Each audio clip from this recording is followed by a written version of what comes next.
আসসালামু আলাইকুম রহমতুল্লাহি বারাকাতুহু। আপনার স্পাউস আনতে হলে কি কি ক্রাইটেরিয়া সে বিষয়ে কয়েকটি ভিডিওতে কথা বলছি। এইবারও বলবো যে যারা ফাইন্যান্সিয়াল বিদেশ থেকে স্পাউস আনতে চান, ব্রিটিশ সিটিজেন কিংবা সেটেলস পারসন, তাদের ফাইন্যান্সিয়াল রিকোয়ারমেন্ট বর্তমানে 29,000 পাউন্ড বাৎসরিক। সেই ক্ষেত্রে আপনি ফাইন্যান্সিয়াল রিকোয়ারমেন্টের জন্য 29,000, সেখানে আপনার রেন্টাল ইনকামের উপরে নির্ভর করতে পারেন। আপনার যদি রেন্টাল ইনকাম থাকে, couple may rely on income received from renting a property to meet the financial requirement. It are based on income received from the property during 12 months leading up to the date of application. 12 months এর income করতে পারবেন। আবার ইনকামটা যে পুরা মনে করেন অনেক সময় হলিডে হোম আছে, সেই ক্ষেত্রেও যদি আপনার পুরো 12 মাসে যে আপনার ইনকাম থাকতে এরকম না, সেই ক্ষেত্রে কম হলে হবে। কিন্তু income receive from the property during 12 months leading to the date of application. Normally, you need to provide a 12 months bank statement showing rental income being paid prior to the date of applications. Normal যেটা বললাম।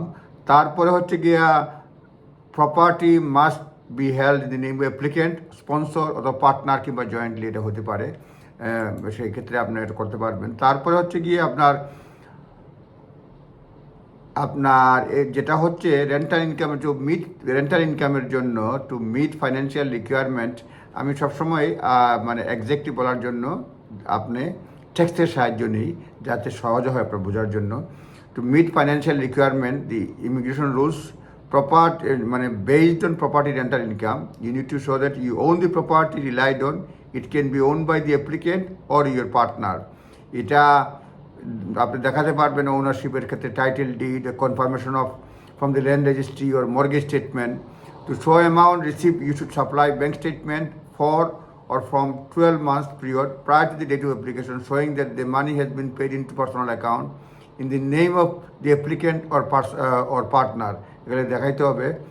তারপরে হচ্ছে গিয়ে আপনার যেটা হচ্ছে যদি যে বাড়িতে থাকেন সেটা হবে না, সেই বাড়ির ভাড়া বা যে বাড়ি থেকে উঠবেন সেই বাড়ির ভাড়া থাকলে এটা রেন্টাল ইনকাম হিসাবে ধরা যাবে না। আরও অনেক কন্ডিশন আছে, আপনারা নিজ দায়িত্বে দেখে নেবেন। শুধু বললাম রেন্টাল ইনকাম দিয়েও আপনি ফাইন্যান্সিয়াল রিকোয়ারমেন্ট ফুলফিল করতে পারবেন বিদেশ থেকে স্পাউস আনার জন্য, ইউকের বাইরে থেকে।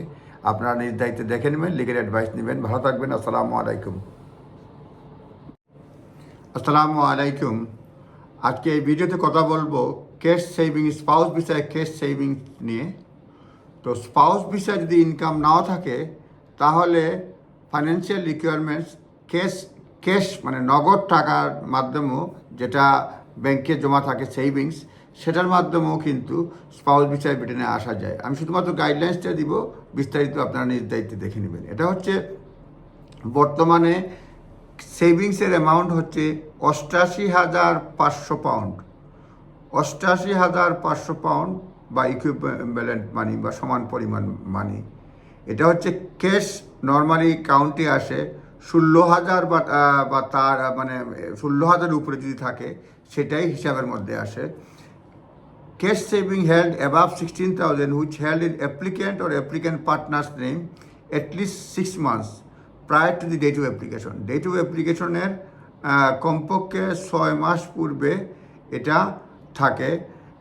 prior to the date of application minimum 6 মাস অ্যাপ্লিকেন্ট বা তার পার্টনারের অ্যাকাউন্টে থাকবে। Currently level of cash saving required is 88,500 unless অন্য কিছুর সঙ্গে মানে যদি করা হয় না, তাকে শর্ট পড়লেও সেভিংস দিয়েও এটা কাউন্ট করা যায়।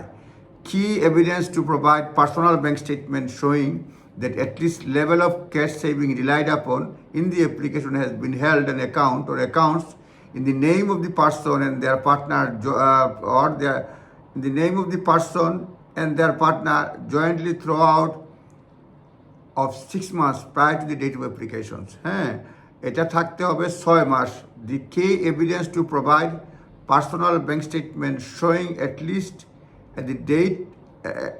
the level of cash saving relied upon, এটা থাকতে হবে। অ্যাকাউন্ট সমূহে থাকতে হবে in the name of person, ওই পার্সনের নামে যিনি আসবেন, অথবা partners jointly throughout the period of 6 months prior to the date of application, date of application করার আগে। আর ডিটেলস তো আপনার নিজ দায়িত্বে দেখে নেবেন। ভালো থাকবেন, কথা হবে। আসসালামু আলাইকুম।